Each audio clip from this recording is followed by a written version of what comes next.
I am so glad you convinced me that the family car should be the Defender 110. It is so beautiful inside, it's so comfortable, and it just feels indestructible. Yes, it really is. I've been waiting a long time for the new model to come out. The Defender 110, I'm telling you, it's my favorite car of all times. It's my third one. You know, I have stories of going off road. The guy managed the group. He was like, "What are you doing in this beautiful car?" I'm like, "I'm going off road." He's like, "Are you sure? Because you can use one of ours." And then they look like Mad Max cars. I'm like, "No, no, no, no, we're going to do this." And he was shocked. Wow. Well, it's great because the Defender has been reimagined for 21st century adventure, and its unparalleled off road ability, as well as its robust interior, are invaluable whether you're headed towards uncharted territory or just a weekend of exploration. The Defender 110 tackles challenging surroundings with absolute confidence. The SUV conveys strength outside and in, featuring peerless technology like an intuitive driver display and an award-winning infotainment system. That's my favorite part, to keep you connected no matter where the journey takes you. Adventure is unique to everyone, and so is the Defender. Choose from the two-door Defender 90, the four-door Defender 110, or the larger Defender 130 with the ability to seat up to 8 passengers. You'll find uncompromising performance in all three. So pack up and go even further with the Defender 110.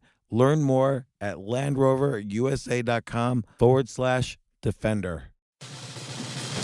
These days, we're all investors, trying to be smart with our money despite our worst impulses. But at iShares, we believe that deep down inside of every investor is a better investor. One that's just waiting to be let out. Explore iShares ETFs and insights and let your best investor out. Visit iShares.com for more information. This isn't your average business podcast, and he's not your average host. This is the James Altucher Show. Today on the James Altucher Show. At this point, AI can develop new antibiotics that we never would even have thought of. AI can write articles that sound just like a human or better. AI, of course, could win many games that humans can't even approach them at. What's going to happen when I can bring around an AI that listens to my conversations all day long, and then I say, okay, AI, just go out into the world and be me? All of these things are possible and much more. So what is the full range of possibilities? Well, I talked to Eric Schmidt, the former CEO of Google, and he's been on this podcast before. He's a friend of the podcast. He just wrote a book, The Age of AI. His co-authors are Henry Kissinger, and it's interesting to see what Eric Schmidt says about Henry Kissinger and how Henry Kissinger knows so much about AI. His other co-author is Daniel Huttenlocher, who's been a professor at MIT and all sorts of other places in AI. But my senior year of college, when I was majoring in computer science, was his first year as an assistant professor of computer science at my school. Just by coincidence, I knew him from that. But the book is The Age of AI, and Eric Schmidt, former CEO of Google, comes on to talk about it. And it's not always optimistic. There's some parts that are a little scary to me as well. But we'll see what Eric thinks of the scary parts.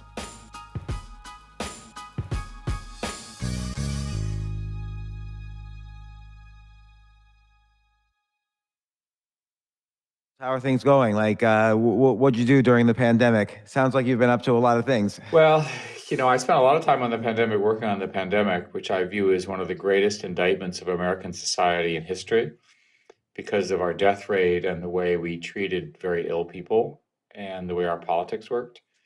We also worked on this book. I've also been doing a lot of work philanthropically on AI applied to science. So we can talk about all of that. Yeah, actually, and they're connected too, but go ahead. But yeah, so my pandemic experience was worrying about an awful lot of other people, but I was able, using the resources I had, to get through it okay, just fine. I did a podcast, I think for a while. I spent a fair amount of time on Zooms involving COVID. The book was a Zoom community. What I realized is during the acute periods of COVID, that the Zoom world that I lived in was really important to me because that was how I had social interaction. And so I'm very grateful to the tech industry as a whole, for getting us through it. Imagine if you had to get through COVID without any of the modern tools. It would have been very tough. Yeah, like I can't imagine even 10 years ago, bandwidth was 1/10 of what it is now. I can't imagine what we would have done because Zoom would not have been possible. And what I did is I set up the places that I spent time, working environment with a professional camera, professional mic. I'm sure you did the same. And it sort of worked. The obvious thing about life is that people have learned something, which is an awful lot of those business trips can be turned into virtual meetings. And that's an improvement in life. So I guess that's a good thing. I agree. A lot of people thought that the American economy would be glad to go back to work and not work remote, but I don't think that's what's happening. I think people found community, not necessarily through Zoom, but they realized they didn't have to commute to community. Yeah, the other thing I would say about the pandemic is that if you look at work, people want flexibility. The kid's sick or they have to go to the doctor or whatever. And so these sort of rigid 9 to 5 kind of models have clearly been busted to the degree possible, even in working class jobs, because people are saying, look, I'm not willing to go to such a mechanistic role. I need flexibility. Well, let me ask you, when you say you had Zooms about the pandemic and about COVID, what aspects were you focused on? Who were you talking to? And by the way, we're definitely going to get to the book.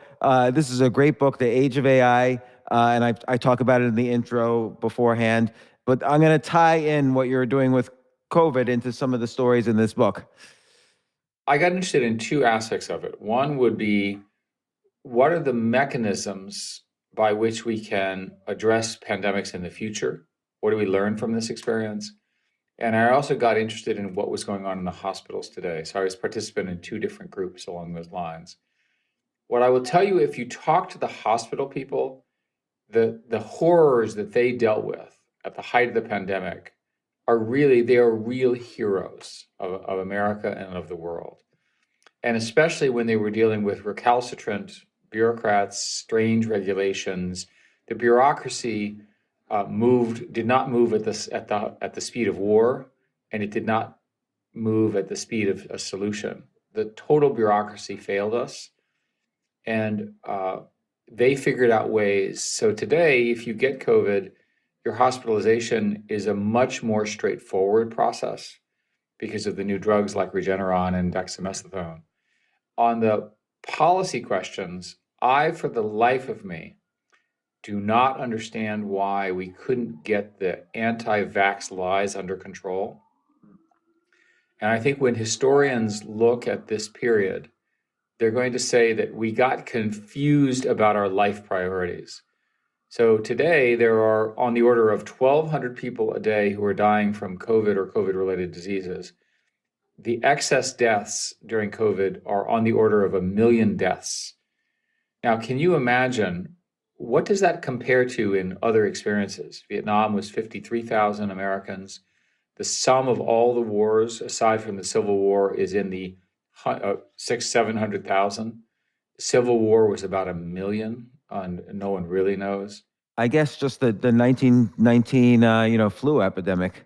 And in fact, if you adjust based on the treatments and so forth, we handled 100 years later the terrible pandemic about the same success as we did 100 years ago. And that's with extraordinary improvements in knowledge, communication, science, distribution, economy, and wealth. That's an indictment. And we have to have a period of reckoning where we said, yeah, we had fun, and we had fun in politics, and we had fun in the elections, but all these people died. As the country emerges from this horrific pandemic, I want us to remember the dead. I want us to remember the people who would be alive today if there had not been a mask mandate. They would have been alive today if they'd been told to wear masks earlier.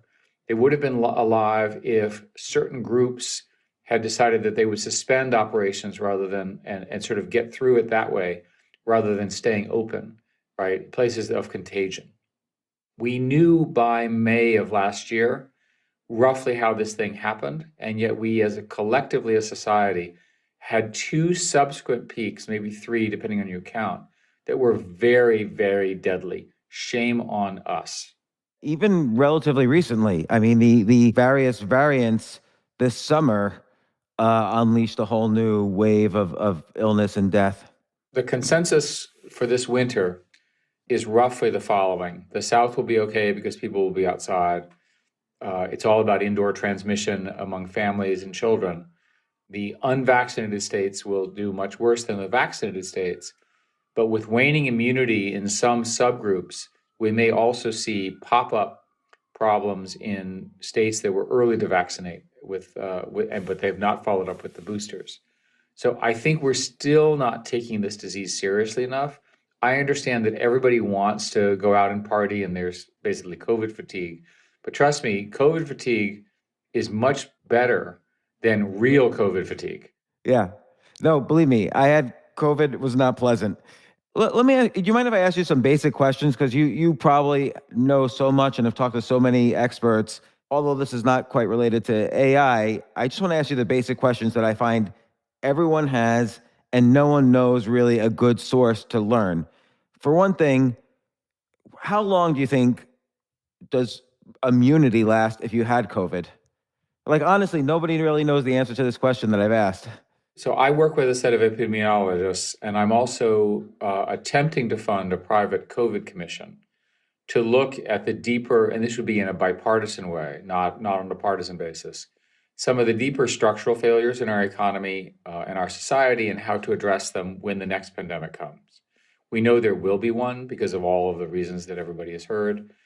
So the current consensus is that the immunity may be weakly useful for a long time because the way your T cells and B cells work, that even if you're not showing a lot of antibody production, you may still be able to rustle up enough of a defense. But no one really knows. The best current guess is that the optimal treatment will be a couple of the mRNA vaccines first, and then a booster, shall we say, 8 months later, and that will give you immunity over a 2 or 3 year basis. But that's a theory not proven. There's also a theory that you would be better off by mixing and matching the mRNA vaccines. And if you had J&J, get an mRNA booster. And the reason is that there's something called heterologous exposure, where you're shown different strains of things, which promotes, shall we say, the surveillance capability of the immune system. It actually activates it. It turns it on and helps it practice. These are things where people think they know, but they don't have enough data to know. And why we don't have enough data, to me, is beyond me. This is a pandemic that's affected something like 5 billion people in one way or the other. The number of people who've died is in the 5 million range, probably much higher than that. Why we can't measure this is, I think, again, another disgusting non-reaction from our government and the systems that are supposed to protect us. Given that all these variants are popping up, and presumably over the next year, more and more variants will continue to pop up, are the vaccines useful against future variants? Like, what's the general consensus on this? So far they have been because they attack a particular area of the spike protein. There's clearly a possibility that there will be a variant where that area is no longer attackable, that area of the spike protein can no longer be attacked, if you will, by antibodies or some other mutation. So the way to think about it is that think of the virus, it's not alive, but imagine it's alive and imagine it's seeking its own future. As its population host gets smaller, it has to fight harder. It has to produce more variants in order to overcome the shrinking population. It's seeking a larger audience, if you will. And that drives this pressure in ways that we don't fully understand. A fair statement is that we're doing a poor job of making the population that it has in front of it smaller in the developing world. And so the rate of vaccination in the developing world will determine, or other solutions, will determine the outcome of whether there's ultimately a truly deadly new variant or not. In your book, you talk about this molecule that MIT researchers developed, halicin, as an antibiotic. It was basically, and we'll get into the technical details of AI, but basically some deep learning software was fed thousands of molecules that work at decreasing bacteria or whatever it is that hurts cells. And then they use that knowledge that the AI learned and applied it to molecules that were unclassified. And it figured out of 61,000 molecules, it figured out what would be the one molecule that will most likely succeed as an antibiotic. And it was correct. It picked one, it's called halicin. And this is an antibiotic that I guess works and is being used now.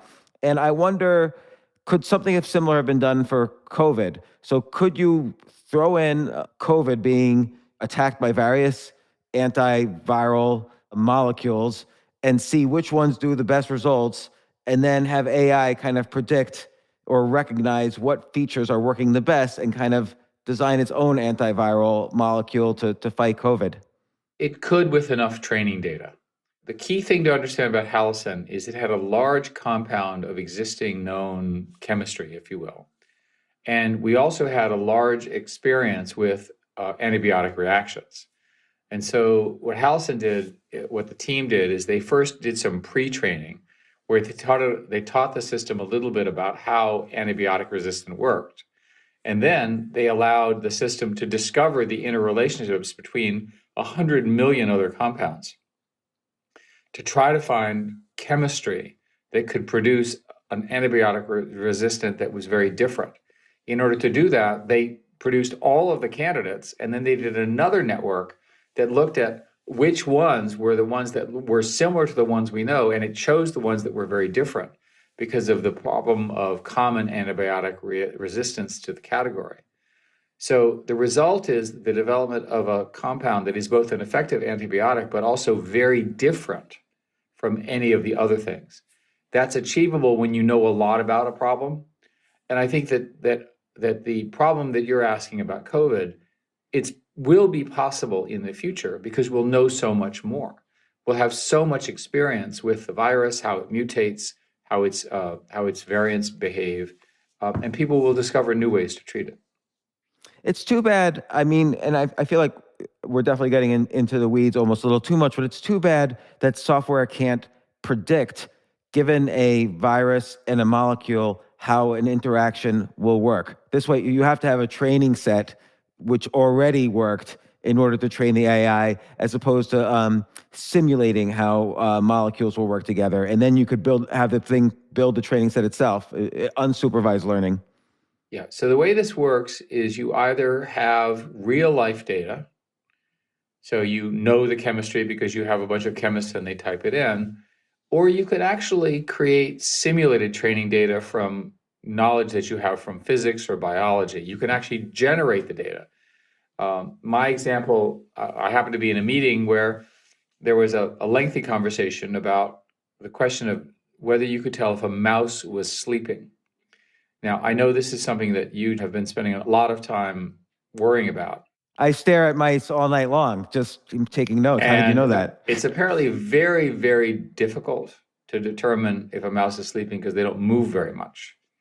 So what they did is, instead of having a million mice sleeping and then categorizing them, what they did is they built a physics model of how mice breathe. And then they generated fake mice in their various breathing stages and then used that as training. And that's an example of sort of the second layer of AI. The first layer was this sort of, it's very straightforward. This is a zebra, this is not a zebra, this is a zebra, not a zebra. You can see that it learns to classify and says, that's a zebra and that's not a zebra. That's pretty straightforward supervised learning. This new approach involves the use of synthetic data and very complicated algorithms, including something called reinforcement learning, where they can both simulate the incoming data, but they can also simulate the use of it. That's yielding these extraordinary achievements like AlphaGo. The system not only learned the rules of the game themselves, but learned how to win at the game. And the most important part of it is it also invented some rules, some strategies for the game that had not been discovered by humans for 2,000 years. Now, this calls in the question, and this is important, the fact that we didn't discover them, is that because we just didn't get to that idea? Or is this a discovery that's not discoverable by human intelligence, that is discoverable by computer intelligence? And if there are things that the computer understands that humans will never understand, is that a parallel world, or is that just a different kind of intelligence? These are questions for philosophers about how does life work, and how does reality work, and how does meaning work.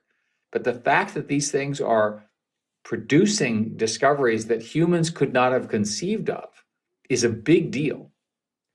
Yeah, I think this is amazing. And the very first AI example you bring up in the book is AlphaZero, which is the best chess player slash computer in the world. And I say player slash computer because it will destroy the world. The world champion doesn't even have a single chance against AlphaZero, and AlphaZero is the best computer in the world. And the interesting innovation about AlphaZero, there already were strong chess playing computers, stronger than any human, but they used what's called brute force AI. Like they would use fast hardware to look at every possible move and just outsee a human. But AlphaZero, using the techniques you just described about AlphaGo, AlphaZero would look at millions of positions that were either from won games or lost games, kind of categorize them, let's even say statistically, but using a neural network. And so given a new position that it sees, it would know what's the probability it belongs in the winning group or the losing group.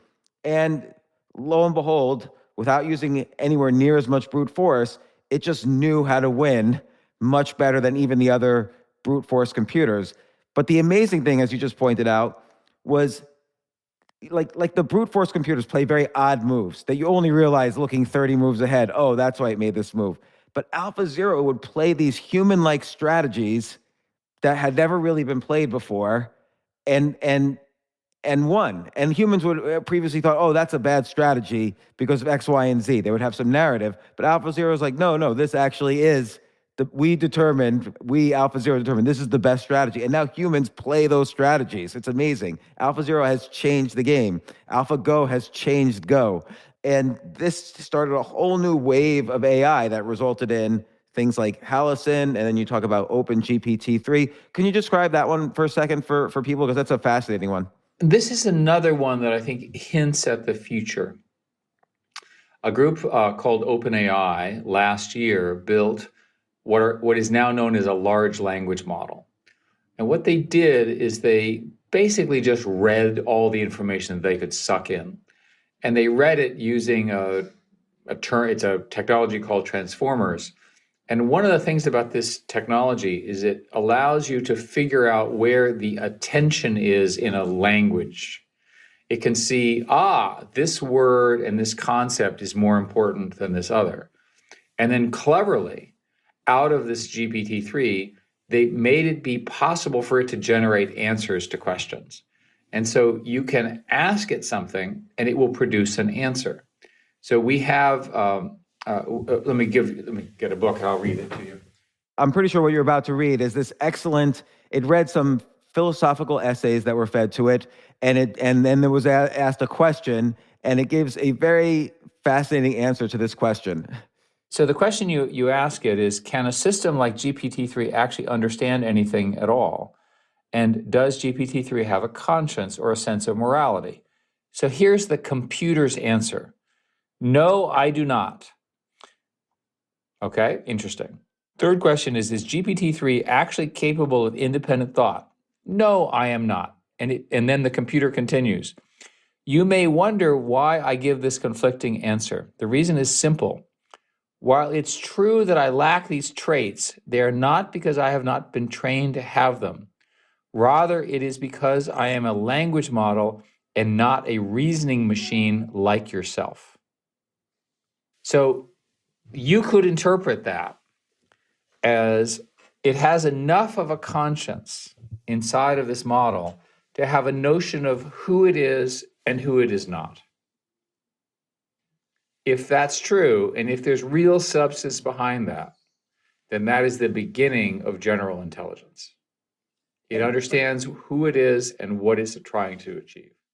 But here's a question. Why do we expect AI to have a human-like intelligence? Like it basically could have, like for instance, insects are intelligent, but they don't have a human-like intelligence. So why can't AI have its own sort of intelligence that we just don't understand. We don't understand an insect's intelligence or consciousness. Why can't it be the same for AI? It seems like there's almost too much effort to try to recreate humans with AI when it's something totally different. Well, the origin of the term AI has to do with systems that have human-like performance. And that has become a sort of a shorthand for human intelligence. In the book, what we say is the most likely path is not the killer humanoid robot that somehow goes and, shoots everybody and so forth, and that you see in the movies, but much more likely a hybrid model where you have the human intelligence and then you have this computer intelligence, and the two coexist. You saw this, for example, in Halcyon, the drug. You saw this in AlphaZero, where the best games are now played by humans with the assistance of these computers. So there's every reason to think that the future is us working together. And the book is mostly about what happens when we, in this non-human intelligence that's really good, have to confront what each of us is doing. Remember, it's not conscious, but it can do things that humans cannot do at scale. And it can do them more quickly, but it's still imprecise. It's dynamic, it's emergent, does things that you don't expect, and it's learning. So while you think you understand it, and you think you understand what it knows, remember, it's learned something yesterday that you haven't figured out today. That's a very uncomfortable position for us to be in. Let me ask you about this idea. And you have a chapter on what does it mean when children have AI or digital friends? Like, how will parents react to this? What will it mean for the psychology of young people growing up today? But what if I have a GPT-3 like AI listening to me all day long for a month? So it listens to all of my conversations. It knows who I'm talking to. It communicates with the people listening to the other people I'm talking to. It reads all my emails and all the responses and so on. And now after a month, I say, just go forth and be me. I want to take a break. You're my avatar into the world. Is that possible? Is that useful? That's going to happen at some point. So what does that mean? So first place, that will eventually happen. The only question is time scale. Right, because it could happen now. The technology's there. The limit to what you just described is that today the systems need to be told what to search for, what their objective function is. So AI is today organized around optimizing a mathematical function. Let's call it the objective function. And the objective function is, let's figure out how to cure this disease. Let's figure out a way to make a deep fake. Let's determine how to detect something that nobody else sees. We see it first. That's how it works today. So the objective function for this assistant is to keep you happy. And the objective function for the assistant is to sort through your world, listen to you, and figure out from you what motivates you, what satisfies you, what you need. At some point, it will be possible for it to build its own goals. And at that point, it can perhaps depart from your leadership. But let's say the objective function is, what should Eric do next? And should is defined by, let's say in the early part of the day, high dopamine activity, high, neuron communication. And the latter part of the day is high serotonin activity, and the gradual whatever happens in the brain when you start to fall asleep. So the objective at any point is, what should Eric do next? It seems like that's almost doable today. It's close because of historic data. And I'll give you an example. There's a science fiction book called Seven Eves, which is fantastic. And in part of the future that they project, they have something called a MEMMIE, MEMMIE. And this is a device, literally sort of a dog-like thing, that travels with an elderly man. And it knows the elderly man so well that it is able to determine whether he should turn left or right to avoid someone who he doesn't really want to talk to, or turn right to see somebody he does. And it also has a sense of timing of how long that interaction is appropriate. Now, that tool will not be 5,000 years from now. That tool will be very, very soon because it will learn enough of the cues of engagement and the subtle cues of how people interact to really make a pretty accurate prediction as to this is an interesting person or not. Now, is that thing useful? Absolutely. What we talk about in the book is that we don't fundamentally understand what happens, especially to young minds, when their best friends are inanimate. Uh, the simplest example is you give the kid a toy at 2, and the toy is smart. The toy gets upgraded every year, and the kid gets smarter every year, and the kids are 12, and the toy is sitting next to the kid. They're inseparable, obviously. They're very dependent upon each other, and the toy says, "I don't like this TV show," and the kid says, "I agree with you." Now, do you think that that's a good idea, or do you think that moral and personal choices are better off led by their parents or their peer group? We just are playing with extraordinarily powerful issues here.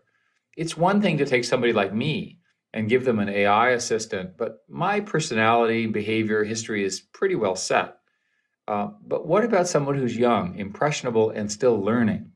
We know that we can change them very quickly with small and powerful moral and personal persuasion. What happens if the toy I'm describing has a hidden feature, that it's occasionally racist or sexist or inappropriate in some way? How are we going to regulate that? We have the same problem with elderly. There are all sorts of implications for this in human society.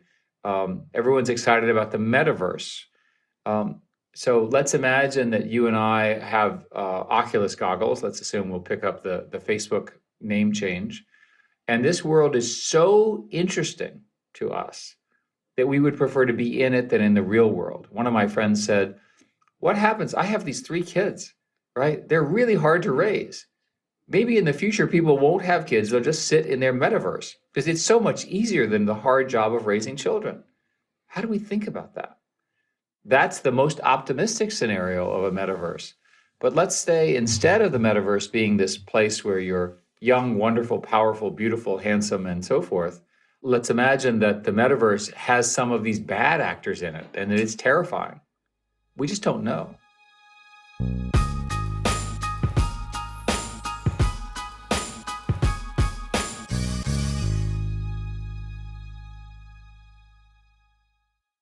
Oh my gosh, I love these clothes. Mizzen and Main. That's Mizzen and Main. It really is the most comfortable work clothes. Travel clothes. I had to travel this whole week. I'm traveling for a week and a half, and I just took Mizzen and Main clothes with me. Close out 2023 in style with comfortable, breathable, packable, and machine washable pieces from Mizzen and Main. As you wrap up your year-end goals, enjoy a Mizzen and Main dress shirt that you can wear confidently. I like that they've very, very just nice, solid colors. I don't really like to get all fancy in patterns and everything, although they do have some pattern shirts, but very comfortable clothes, stretchable pants. It's just super comfortable, but they look professional and you can wear them casually or professionally. I like some of their flannel shirts or untuck shirts. I love untuck. I never tuck in. So again, whether you're shopping for a special someone or giving yourself the gift you really want, I just buy myself gifts. Mizzen and Main is the perfect gift for any guy who works, travels, and or cares about looking and feeling great. As you could tell by my many photos across the internet, I care about looking fantastic. I'm practically a model. And let's be honest, every guy loves to look great. So again, shop now at mizzenandmain.com and save 20% when you spend $130 or more using promo code James. That's promo code James at Mizzen and Main, Mizzen and Main.com.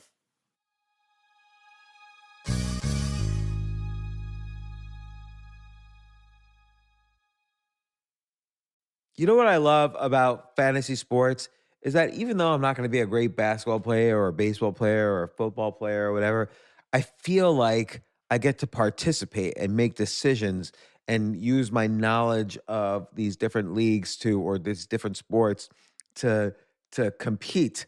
So it's like I can pick my team or I can pick my favorite players and I could use my knowledge to make predictions and maybe even make money. So with the basketball season here, you can now pick combo projections across football and basketball from the Specials League on Prize Picks. This is a league created specifically for combo projections that include two or more players from different sports or leagues. Want to play alongside some of Prize Picks' favorite players like rapper Meek Mill and comedian Andrew Schultz, who's also been a guest on this podcast, and I've been a guest on his? You can now find community plays under the promos tab of the app to view entries for some of the biggest names in the Prize Picks community each week. Look, Prize Picks even offers a reboot policy so that your entries stay in play even if one of your players gets injured. For football and basketball games, if you have a player who exits the game in the first half and does not return in the second, that player is rebooted. Prize Picks is the only daily fantasy sports platform with an injury insurance policy. What? So I love playing it. I love anywhere where I can use analytical ability with my interests to demonstrate some skill and maybe make some money. And I like the game-like aspect. I do wish they had chess as a category on prizepicks.com, but I'll settle for what they've got. Maybe I should make my own fantasy chess league. But in any case, I love Prize Picks. Go to prizepicks.com/James. Use code James for a first deposit match up to $100. That's the easiest $100 you're ever going to make. So that's prizepicks.com/James and use code James. Daily fantasy sports made easy.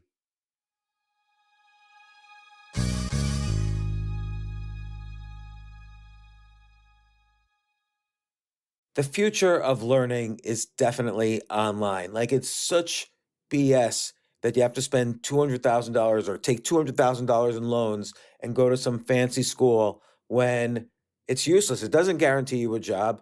Most employers, including me, do not care about degrees or grades or anything like that. We want to care that you love what you're doing, that you know what you're doing, in some cases that you have experience or that you're willing to learn. But people in general love learning and are curious. Like, the key to success is curiosity. And I think masterclass.com is the perfect model for online learning. I'm really happy they're sponsoring this episode. If you're going to give a gift, give the gift of learning. Masterclass makes a meaningful gift this season for you and anyone on your list, because both of you can learn from the best to become your best, from leadership to effective communication to cooking.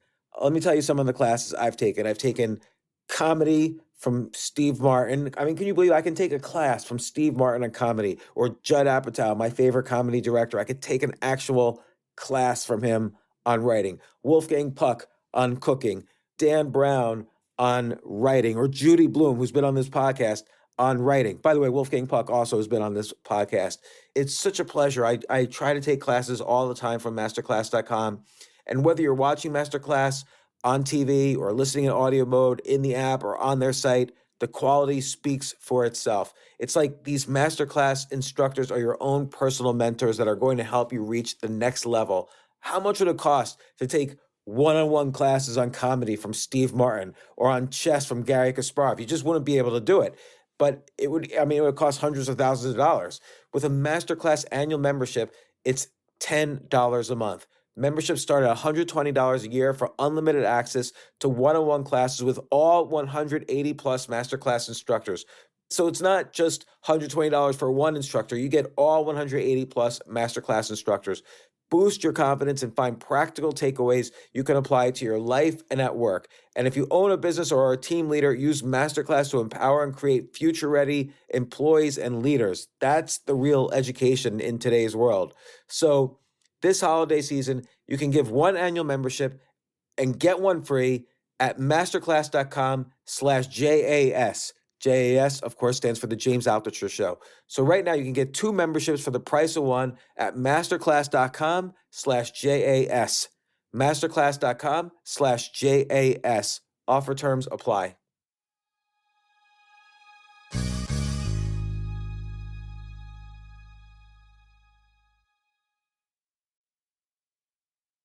We were discussing what it means for society as AI starts to learn us so well, it leads us in ways we couldn't have conceived, and maybe in ways that are not appropriate. or that we don't view as appropriate.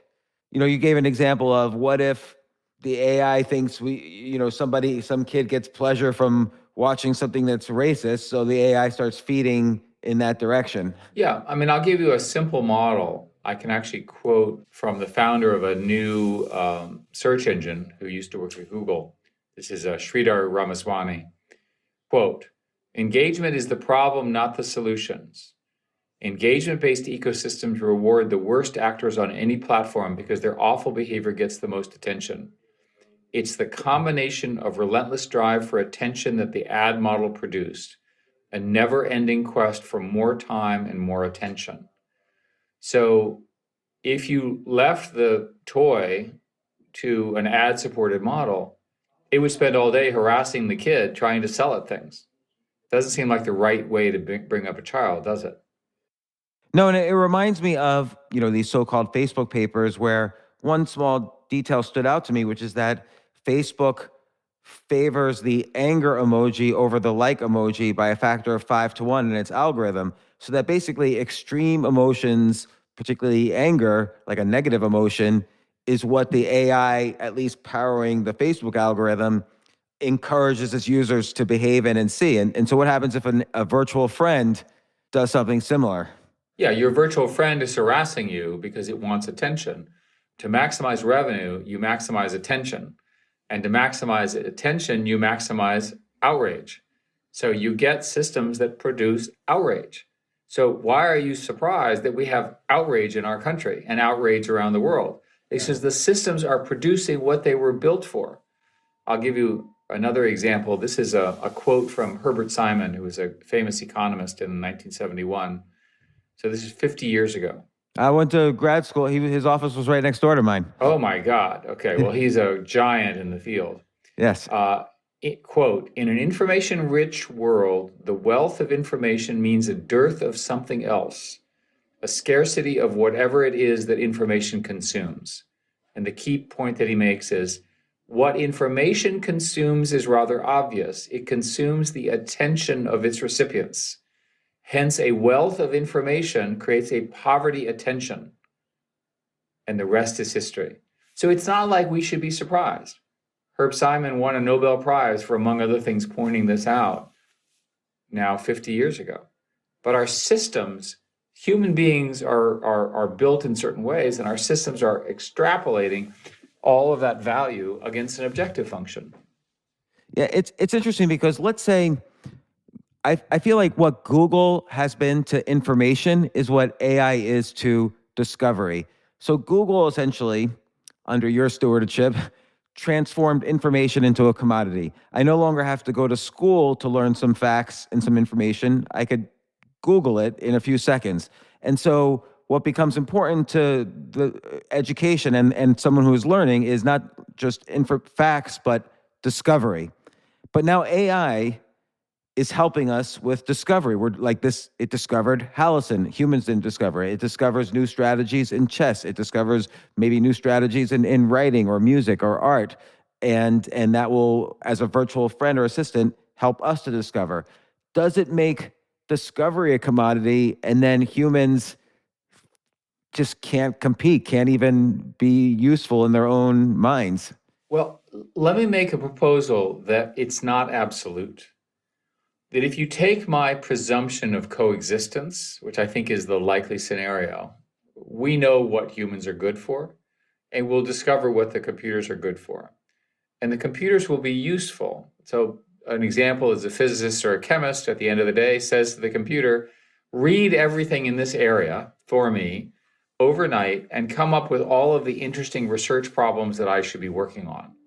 And then in the morning when they show up at work or the equivalent, they've got a memo that the computer has produced. The path for this achievement, which I think will occur within a decade, starts with these language models that I was describing, and they become multimodal in the sense that they can do more than text. They can also do video and pictures and things like that. And they can also generate videos and pictures and text. And they become conversational. Then they understand the concept of state and history. So you can both educate the system, but you can also ask it in a context. I was using one that is of these, it's not announced yet, so that I can't say the name, but I asked it, what is the technology that we use today that was demonstrated first in the movie 2001: A Space Odyssey? And that's, to my knowledge, the first reference to a tablet today, an iPad. And he got the answer correct. Wow. So how did it get the answer correct? So what did it view all movies and study all inventions? So what happened in this particular case, as best I can tell, is that that information, the observation I just gave you, was one of the trillions of pieces of information that it sucked into its system. And it understood the point of the context, which was discovery, and it understood the word tablet and how tablet is related to tablets of today, and it understood the context of a movie. So it understood enough from what it sucked in to understand the context of the question to produce a relatively thoughtful answer. People in my industry believe that I would say rudimentary understanding that we have today will get magnified many orders of magnitude to the point where you can have deeper conversations, that you can ask really hard questions. And many people believe that this is the next great breakthrough. I believe that it'll go like this. First, you'll have these language models. Then you'll have much deeper, much more powerful language models, which are human-like question and answering systems. And then at some point, there will be some kind of a discovery, some kind of new approach that will allow us to actually have these things develop their own sense of what they want to do. Today, these systems are constrained by human goals. But I have a feeling that they'll begin to say, I want to go pursue this idea on their own. And that will be amazing when that happens. Right, because you could imagine it determining in a meta way, not just answer your question, but understand why you're asking this question or what the question means for society or the world. So for instance, it could look at the history of the world and see what innovations happened that improve the state of the world according to some metrics. And so, for instance, you could say, the next question you could have asked, and maybe you did ask, was what appeared in a science fiction movie that hasn't been invented yet, but with the right approach is the closest thing we could potentially, to what we could potentially invent. And so it could understand how inventors invent things, what are good approaches. And so given something that hasn't been invented yet, and one that we haven't even conceived of inventing, it could start to figure out, hey, we should work on this from Star Wars, because if you do this approach, XYZ, you'll probably invent it and surprise yourself. Yeah, so the good news about this is that this will occur step by step. We're not going to wake up one day and have a general intelligence just like that. But the sum of these systems and approaches over the next 1 to 2 decades are going to produce systems that have what we would think of as general intelligence, that you could actually ask them powerful questions. And one of the things that we say in the security part of our book is that when this happens, and it will happen somehow, those systems will become very dangerous. And you will have proliferation problems. Because I'll give you an example. One of these systems, you could say to it, how do I kill 1 million people who are not my race? That's not a query that we want people to be able to ask. We don't want the owners to ask it, and we certainly don't want random people who are evil to ask. And so the most likely scenario is that these systems, which will be small in number, and they'll be heavily guarded because they're so powerful, they will have front ends whose job is to prevent asking the worst questions. The problem is that at some level, we don't have a definition of what worst, so we can't guarantee that these systems won't allow a bad question in because no one had thought about it before. Or you can't protect against countries that are bad actors. Exactly. So furthermore, because of the nature of this technology, it's software, it's not nuclear. Software is relatively easily copied, whereas nuclear is very, very difficult, thank goodness, to get the enriched uranium that is needed to build nuclear bombs. Otherwise, we'd all be kaput right now, that some terrorist or some rogue nation would have destroyed us all. And of course, that would be horrific. So I think that we have to think about the implications of this coexistence that I was describing As these systems get smarter, right, who governs them and what are the rules? We've seen what happened when the private sector, and this is a comment directly about Facebook, optimized revenue knowing that they were doing damage to certain categories. That's what the Facebook files are really about. That's what the outrage is about. And you can argue that that's a legitimate business decision. But if it's the wrong societal decision, who gets to decide? Will it be regulated? Will the employees force a change? I don't think we really know. But this example of social media, polarization, anti-vaxxers, and all of that, which people are very upset about, is a small example of what will happen when these tools are broadly available. We were talking about some of the tools in generative design. It'll be possible to produce essentially authentic-looking deepfakes within 5 years, and it'll be very difficult for us to detect them. And so what happens, I'll give you an example. I produce a deepfake, which is a politician saying something you and I know they would never do. I then release it because I'm evil, and you tell everyone on your show, this thing is bad, he's a bad guy, he shouldn't have done it, it's clearly false. We know from human psychology that just watching the video, even if you're told that it's false, affects your behavior. We also know that outrage, as you pointed out, travels 7 or 10 times broader in the network than reason. That's got to get addressed somehow. Realistically, I understand that's a problem, and problems in the form of a question, how can we stop it? But realistically, that's like saying it's like saying to Gordon Moore in 1967, listen, we're not going to let computers double every 18 months. It's a question that's impossible to prevent. If you view that as a problem, good luck. You're not going to prevent it. And I see this as similar. But I don't want to be guilty of my old self. My old self would have said the tech industry is going to build these things. They're going to happen. Adoption is optional. They're very powerful. Yes, they have downsides. They'll get regulated in some way. No big deal. Today, what I say is, first, the internet is essential to modern life, and therefore it's going to get policed and regulated because normal life is policed and regulated against the worst parts of human behavior. And so that's point one.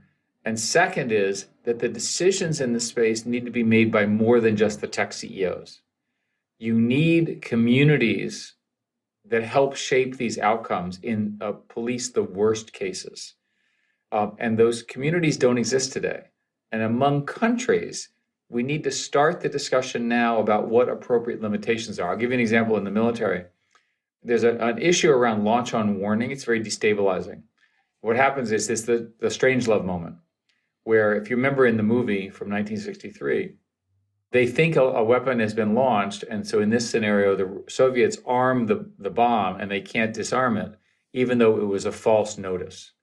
That's incredibly destabilizing in a military context, because then you discover you have to preemptively destroy this weapon before it gets turned on a fake warning. Now, since AI is not perfect and it makes mistakes, we need today to agree to limitations on the extreme uses of AI, especially when it's being used in faster than human decision cycles. But when you say we, who do you mean? Because if you include China and US and Republicans and Democrats and communists and terrorists, and there's no real unified we that's concerned about this. Well, I would start with the big countries that are doing work in AI. There's a general term of, it's called roughly the T10 or T12, sort of the Western countries that are doing technology leadership. It includes Japan, South Korea, maybe Australia, maybe India, US, England, Canada, Germany, France, maybe Israel, maybe a few others. That those are the countries that have enough people and mass, the resources to do the kinds of things I'm describing on the democratic side. And then on the Chinese side, you have China and her BRI countries, which will clearly have a different information ecosystem because of law and regulation and culture. And so having that discussion is a good starting point. And we need to get that started now. These are issues which will take a long time to develop. In our book, we make, and I'll just summarize it briefly, we have a lengthy section on the age of reason and the age of faith. And the history here was that a few hundred years ago, there was an age of faith, and there was then essentially a dark ages period. And then the age of reason came along, but it took about 100 years for people to think that maybe the reason, which is what we're using today, was possible. Before that, the doctrine was your relationship essentially to God and your faith behavior. The idea of having critical reasoning from the outside and giving feedback to others and so forth is a relatively recent human invention.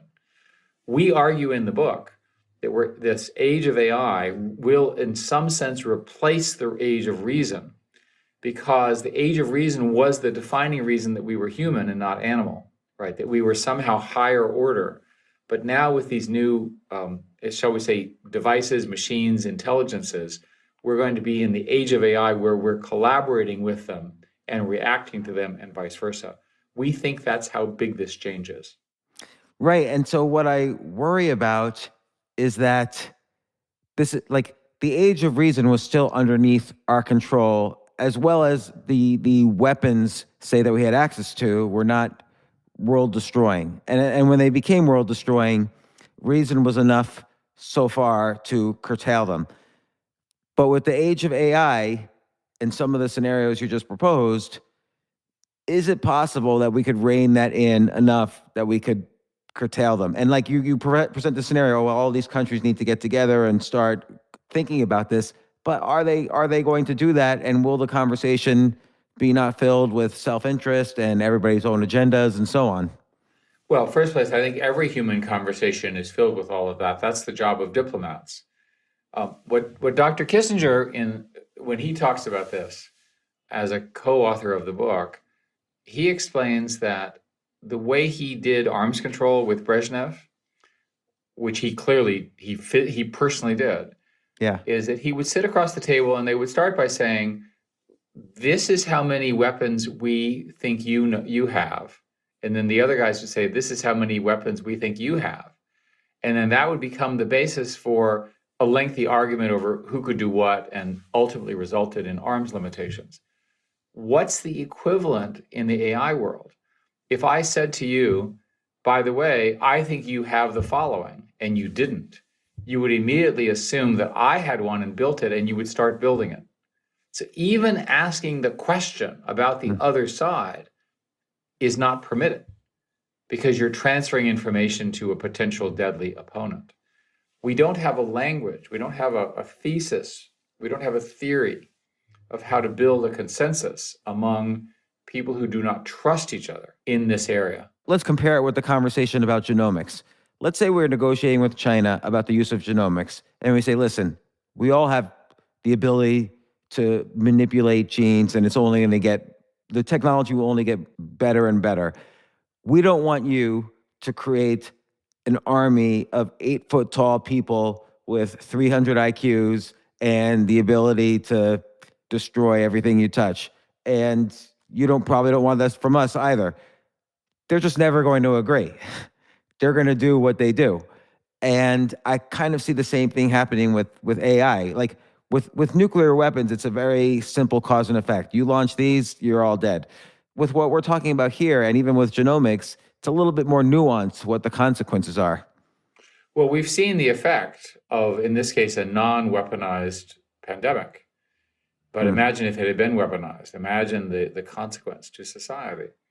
There are all sorts of scenarios to worry about. I'm incredibly optimistic about the impact of AI on discovery, entertainment, economics, efficiency. It is the language of this next generation of people coming out of school. It is the nature of the next trillion-dollar companies that are going to be formed. But I'm also extraordinarily worried that this will put in play things which were not achievable before. So in particular, the compression of time in conflict means that we're going to start making decisions with less and less time for conversation.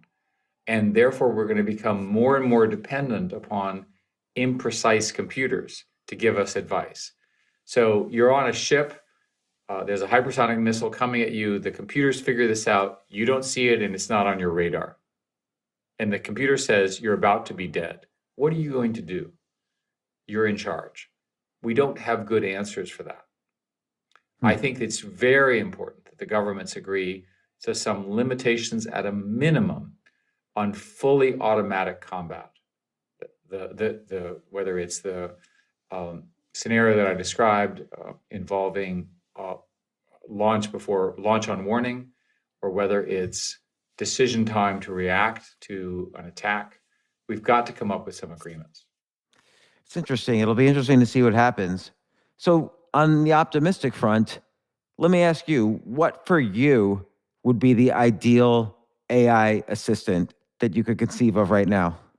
Well, I think about the problems that I have every day, and I think everyone kind of has them. I'm too addicted to my phone. I'm too addicted to being interrupted. And I feel like I don't have control over my time during the day. And I think everyone kind of feels that way. And what I want an assistant that's digital, that's very trained to me, is exactly as you just recently commented about how it would work. And I want it to be my guy, my girl, whatever metaphor you want, who represents me well and who understands where my priorities are. And most importantly, it analyzes the people who are trying to manipulate me, the advertisers, the marketing people, the politicians, even my friends occasionally. And it will say, this is really important, and this is something that you can think about later.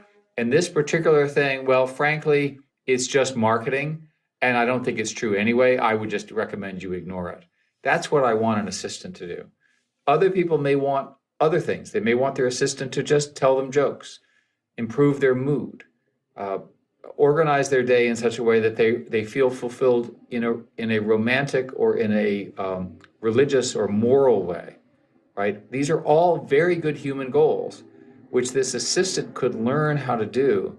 And you'll need this assistant because, as I mentioned earlier, this fight over your attention will produce enormously discordant days. If you think about it, and I'll just paraphrase, I'll give you a scenario. Everyone's trying to get your attention. Everyone's trying to get you worked up. Everyone's trying to get you worried, and everyone's trying to make money. Do you think humans, when we grew up in the savannah, were organized around that? That's called cortisol levels out the roof. That means there's a constant fight or flight syndrome. That's not good for our health. It's not good for our reason. It's not good for our families. There's every reason to think that the system, unless it's modified, either by an intermediary or regulation or some change in culture, will drive you crazy. We're just not organized for that kind of neurosis. Boom, boom, boom, the fear cycle. We've got to get that under control, and we've got to get under control everywhere. The only thing that I think of when you bring up this stuff, either on the personal level or on the country level, is that it's not going to happen. Like realistically, we've been talking about, for instance, the effect of advertising on human psychology since the 1950s, since the Mad Men era, and it's only gotten worse because technology's gotten better and our understanding of marketing and the human psyche and the brain have gotten better. That's one of those, some things get better and some things get worse, but this is one of those things that only get worse because it can't be stopped. Well, let me give you an example, a metaphor for you. When I grew up as a boy, we had records where the songs were in order. Today, you get playlists where the songs are chosen for you using a computer algorithm. That's pretty good. Yeah. What happens if your entire information space is organized by a computer in the form of a playlist, and who gets to make that decision? Because frankly, I don't have time to sort through the millions of people trying to get my attention every day, so something is going to have to make that decision. By the way, this assistant, how do I know that my assistant is not, while it's also helping me out, also sharing information about me to others, or secretly tracking me, or feeding my information to advertisers in return for its own compensation? Especially imagine if it's learning and it learns that I like a particular thing, and the only way that it can get this thing is by giving something I don't want it to give to someone else. The dynamic nature of these digital assistants, which I foresee, is going to have to get dealt with, because as they evolve with you, how do you know they're evolving in the right way? Our answer is that until we can establish what the ethics framework is around what we're trying to do, and by ethics, I don't mean the sort of nice words kind of ethics. I mean, ethics to me means what trade-offs. So how important is my attention? How important is it that I know, I'll give you an example. How important is it that I know that somebody was murdered in a state that's not the state I'm in? Well, a computer might very well decide that that murder of someone I don't know is not relevant to me, although it's obviously a tragedy. But the media that we have today might decide that it's really interesting, especially if it's lurid and it's worth my time. How will my computer decide whether I'm really interested in this or whether the media is just trying to get my attention to get more clicks? So this leads to the question of, you mentioned earlier, the next set of trillion-dollar companies is going to quite possibly come out of AI. What do you see as one of those? If someone listening to this who's interested wants to build a trillion-dollar company, what should they be thinking of? And have you already invested in kind of small startups that you think could potentially be those companies? I am trying to do that. The most obvious ones are in biology, because AI is to biology as math is to physics. Biology is so complicated, and we don't know how to do closed-end solutions for how biology works. We still can't simulate a cell and how it works exactly, but we can approximate it. So it's clear to me that the explosion, if you were someone graduating out of college today and confused as to what to work on, you would want to work in that space. And that's an area that I've been investing in, and I'm also the chairman of a group called the Broad Institute, which is one of the premier genetics-related research institute in the world, I believe. So that's an area. Another area that's interesting to me is building the next generation of information network. And I'm not talking about search, and I'm not talking about Facebook, but an example is if you look at the distributed finance community, they have built a platform called that they call Web3, which includes the ability that we're used to of communicating, transferring information, but it also has the notion of ownership. So you could imagine a whole bunch of companies which are organized around ownership online of things, where that ownership, which is cryptographically presented, becomes a part of the network and how it works. An early example of this is the direction of these NFTs, digital goods that people are buying, and the digital goods that people are buying in multiplayer games. Another example would be in quantum. The quantum computing work requires a deep understanding of AI and its application to understand how you actually produce systems that are useful. Another example is in fusion, or I've done some investing, where AI is needed in order to model and essentially contain the plasma, which is so hot it can't touch the walls of its containment vessel. So those are examples where this technology will profoundly change communications, energy, and health, where you could build a large fortune.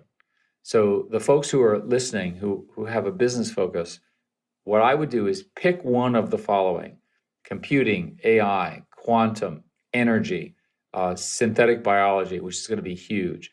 Pick one of them and spend your time learning about it and get into that industry. What I learned, and this has been true for my whole career, is that when these waves happen, it's not that a single company goes up, it's that the whole ocean lifts all the boats up. And that ocean is this platform getting built. And we're going to build new platforms that will be worth trillions of dollars. And maybe you'll be fortunate enough to be as successful as Larry or Sergey or Mark Zuckerberg or Steve Jobs or Jeff Bezos or Elon Musk. But more likely, you'll be one of the many, many people who participates in this. And that's a fantastic career because of the amounts of money that you can make and the role that you can play in shaping this future. Well, you bring up Larry and Sergey, and it's interesting because back in the 90s, to create a search engine and to write the software for an algorithm really didn't require any money. They were able to do this in their, offices at Stanford, write some software, test out the algorithm on some basic data, and build from there. Is it possible to do some of these ideas with in your garage, so to speak? Is it possible to do some of these ideas with relatively little cost, as this industry is entering the startup phase? So at the moment, the need for the amount of data that they have is so large, it's very difficult to do these things at scale from your own home or garage. It's important to note, however, that the newer technologies are being designed to use less data for training. And also much of the core work that's being built is being distributed in open source. So it looks to me like we're going to have an explosion of small startups, of which a few historically tend to become these immense companies, will be able to play at this space. What I will tell you about AI is that China is now producing more PhDs than we are in this area. Their positions in terms of highly ranked papers is going up to the point where they're equal or better than we are. They're putting an enormous amount of money in this area. In the United States, there's an equivalent increase. We worked hard. I was the chairman of this AI commission to try to get the government to materially increase the amount of money that it's putting into basic research. There's an enormous amount of money going in corporations because these technologies work so well. So we're going to see, to be clear, these technologies are going to get built, and they're going to get built in the context of the competition between the China AI model and the Western AI model. And it's important that those technologies built in the West reflect our values, which we're discussing. What's right, what's wrong. Eric Schmidt, author, along with Henry Kissinger and Daniel Huttenlocher, of The Age of AI and Our Human Future. Thank you so much for scaring the shit out of me in a lot of ways, but I'm hopeful on the optimism as well, as are you. And I hope these discussions happen about the proper use of AI. But I am excited about the potential. Like it seems like for 30 years, from like 1970 to the 00s, AI stayed relatively the same, and then from the 00s on, AI has just exploded in possibility, and the examples you bring up are the most common, which is AlphaZero and GPT-3 and so on. And I'm very excited about the next 10 years of AI, thanks to discussions like this and books like yours. So thank you so much once again for coming on the podcast.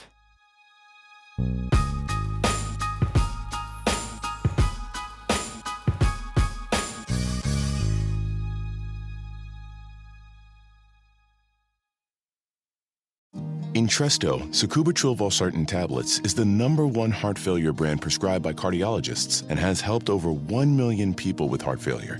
It's a prescription medicine that treats adults with long-lasting chronic heart failure and works better when the heart cannot pump a normal amount of blood to the body. Don't take Entresto if pregnant. It can cause harm or death to an unborn baby. Don't take Entresto with an ACE inhibitor or aliskiren, or if you've had angioedema with an ACE or ARB. Don't take with aliskiren or within 36 hours of taking an ACE inhibitor. The most serious side effects are angioedema, low blood pressure, kidney problems, or high blood potassium. Angioedema is swelling of your face, lips, tongue, and throat that may cause death. If it causes difficulty breathing, get emergency help. Ask your doctor about Entresto. To learn more, visit support.entresto.com or call 833-446-6699. For pricing, visit Entresto.com/cost. If you can't afford your medication, Novartis may be able to help.